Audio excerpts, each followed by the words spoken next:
সিজদার মধ্যে দোয়া বা চাওয়া, এটার যে কি পাওয়ার, আর সরাসরি যে আল্লাহ তাআলা এটাকে কবুল করেন, এটা আমরা অনেকেই জানি না। আল্লাহ তাআলা তখনই আপনার দোয়া কবুল করবে যখন আপনার জন্য এটা কল্যাণকর হবে। রাত্রিবেলায় এটা যে কি মজা, কি স্বাদ, একটু শুরু করেন না, দেখেন, বুঝতে পারবেন নিজেই।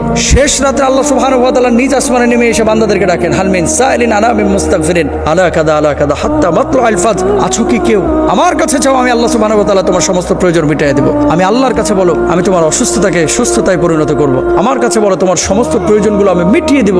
তুমি রিজকের সংকটে আছো, আমার কাছে বলো, আমি আল্লাহ তাআলা তোমার রিজিকের সংকটকে দূরীভূত করে দেব। শেষ রাত্রে নামাজের মুসল্লাটা বিছিয়ে দিয়ে, জায়নামাজটা বিছিয়ে সিজদায় পড়ে যান। পৃথিবীর যত চাওয়া আছে সব চাওয়াগুলো আল্লাহর কাছে আপনি পেশ করেন। পৃথিবীর মানুষ আপনাকে ঠগাইতে পারে ভাই, আল্লাহ আপনাকে ঠকাবে না। যদি চাওয়ার মতো চাইতে পারেন, ডাকার মতো যদি ডাকতে পারেন, আল্লাহ সুবহানাহু ওয়া তাআলা আপনার ডাকে সাড়া দিবেন। তবে ডাকার মতো ডাকতে হবে। উদউনি আস্তাজিব লাকুম, আমাকে ডাকার মতো ডাকো, আমি আল্লাহ তোমাদের ডাকে সাড়া